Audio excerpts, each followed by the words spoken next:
LS전선 아시아 모두 좋았지만 특히 한국전력이 양매수가 들어오면서 오늘 100만 주 넘게 외국인 기관이 지금 샀습니다. 이렇게 큰 호재인가? 김정수 전문가님 어떤가요? 아니죠. 이렇게 큰 호재가 아니죠. 그런가요? 그럼 네. 오늘의 상승은 이 재료 때문이 아니라고 보시는 거예요? 그럼요. 낙폭과대에 따른 기술 네. 반등이 한국전력뿐만 아니라 지금 뭐 LG 디스플레이 같은 주가 밑에 있는 주식들, 네. 그다음에 오늘 중국 소비주 디스플레이도 가운데서도 강했고. 제일 밑에 있었던 호텔신라 올라가잖아요. 네. 낙폭주에 따른 기술 반등이 여기까지 연결됐다고 봐야 될 것 같고 LS전선하고 같이 움직였으면 그건 말이 되는 거죠. 네. 그렇지 않잖아요. 따로 움직였잖아요.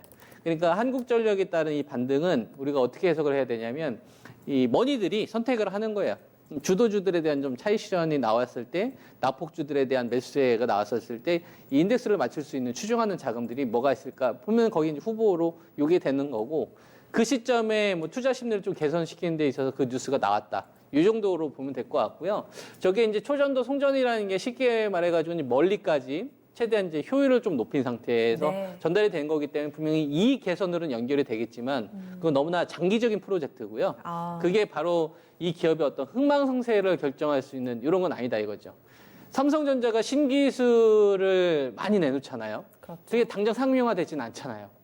뭐 중국 같은 경우도 접는폰, 폴더블폰 많이 내놨지 않습니까? 이게 기술이 내놨다고 해가지고 막상 이게 상용화되는 건 아니고요. 그 기업의 이익에 부여를 하려면 거기에 부가적인 엄청나게 많은 경제적인 문제들을 따져야 됩니다. 그러니까 이거는 그냥 제한적인 요소로 보면 될 것 같고 네. 한국전력이라는 이 기업은 언제 가냐면 유가. 네. 그러니까 전기요금 인상, 그래서 한국전력을 사실 그런 식으로 접근하면 안 되고 이 네. 기업은 한국전력이란 이 기업은 언제 바닥을 치냐면요. 유가가 원유 가격이 이제 더 이상 올라가지 않겠구나. 이제 내려갈 일만 남았구나. 그러니까 유가가 상승이 막힌다라는 심리만 깔리면 이 주식은 반등이 나오는 거예요. 이 주식이 올해 이제 3월 달에서 4월 달에 이제 본격적으로 꺾이기 시작했잖아요. 네. 그때가 유가가 이제 상한선이 걸렸던 자리거든요. 그러니까 한국전력이라는 기업은 유가가 이 정도 가격이면 더 이상 올라가지 않겠구나. 상방이 좀 막히겠구나. 그런 시장 컨센이 형성됐었을 때 투자하는 기업이 되는 겁니다. 왜냐하면 한국전력이 발생하고 있는 이 원유가 아니라 전기를 생산하는 거는 이 네. 원유 가격에 거의 절대적으로 추정을 하거든요. 네. 화력 발전을 통해서 생산하는 부분들이 상당히 차지하기 때문에 이 원재료가 유가 상품이 연동됩니다. 그러니까 한국전력을 보고서 그거 보고 사야지 이 마인드가 아니라 낙폭주에 따른 기술 반등이 나오고 유가가 상방이 막히겠구나. 그 신호가 나왔을 때 추세 전환이 가능한 주식인 겁니다. 지금은 그냥 낙폭과에 대한 기술 반등이 몇 번 정도 더 남았다. 이렇게 보는 게 맞는 거죠. 명쾌하게 말씀을 주셨는데 이광무 전문가님 같은 의견이실지 궁금하네요. 뭐 오늘의 위치는 기술적 반등이 나타나는 위치를 또 가지고 있기 때문에 이 부분들은 뭐 같은 의견일 수 있는데 반등이었다. 근데 저는 호재를 맞다고 봐요. 네, 호재입니다. 그리고 호재라서 오늘 한국전력뿐만 아니라 뭐 시장이 좀 다르긴 하지만 LS 전선도 오늘 많이 올랐거든요. 물론 이제 비상장 시장이기 때문에 그 거래에 대해서는 투명성이 아주 높다라고 볼 수는 없지만 결국에는 두 기업이 같은 뉴스로 해서 주가가 올라간 건 사실이에요. 그럼 아시아가 일단 LS전선 아시아가 장 초반에 이 뉴스로 움직였던 건 맞나요? 같이 오늘 전반적으로 움직임이 강했습니다. 한국전력이 6%대 상승 마감했고요. LS 전선 같은 경우에는 이 비상장 시장에서는 9%대 올랐기 때문에 모멘텀은 같이 받았다라고 볼 수 있겠습니다. 알겠습니다. 그리고 단기적인 이벤트로만 보는 것은 아니고요. 저는 좀 더 해석을 해본다라면 장기적인 호재다. 왜냐하면은 우리가 한국전력이 보통 움직일 때는 언제 움직이냐면요.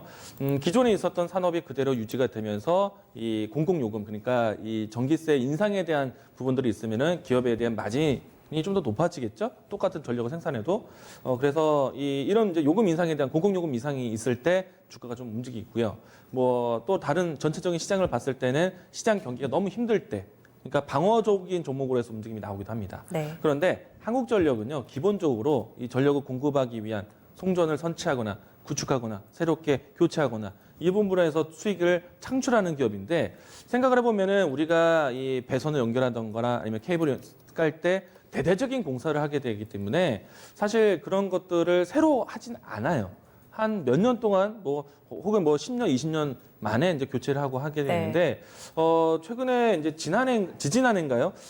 일단 이제 전력 공급에 대한 교체 시기가 맞아서 한국전력도 제법 움직인 걸로 기억을 하는데 만약에 지금 나오고 있는 이 초전도 송전 같은 경우에는 전력 손실, 케이블에서 전력을 손실하는 부분들이 굉장히 0에 가깝다. 그러면은 기업의 입장에서 혹은 정부의 입장에서 이 송전선을 안 쓸 이유가 없죠. 근데 물론 이제 이 부분들은 조금 더 연구를 통해서 배선 이제 케이블을 얼마만큼 더 구축해 가느냐 이런 문제일 것 같은데 정부의 입장에서는 기업에게 혹은 지역적으로 해서 이 송전 케이블 설치에 대한 부분들을 좀 이제 요구화할 겁니다. 그러면은 이 부분들에서는 장기적으로 한국전력, LS전선, 혹은 나아가서 LS산전 이런 기업들이 당연히 교체 시기에 맞은 그런 이제 수주가 나타날 수밖에 없기 때문에 장기적으로 보면은 이 연구는 상당히 호재는 맞다. 전력 소실이 없다고 하는데 당연히 교체를 해야겠죠.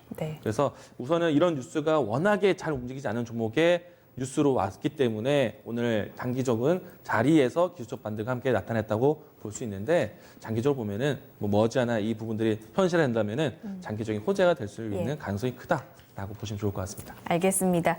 호재성 뉴스로 볼 때 어떤 부분을 봐야 될 것인가 포인트 그리고 주가를 움직이는 포인트에 대해서도 다소 좀 다른 의견도 같이 나왔는데요. 같이 좀 참고해 보시면 되겠습니다. 세 번째 질문까지 함께 풀었습니다. 유리나 캐스터 답이 다 찾았나요? 같은 소식으로 움직인 두 기업에 대해 좀 더 자세히 알 수 있었네요. 오늘도 시장 관련된 이슈들 다시 한번 점검해 봤는데요. 여러분도 궁금한 부분들 있으시면 유리나의 TMQ에 많이 질문 남겨주세요.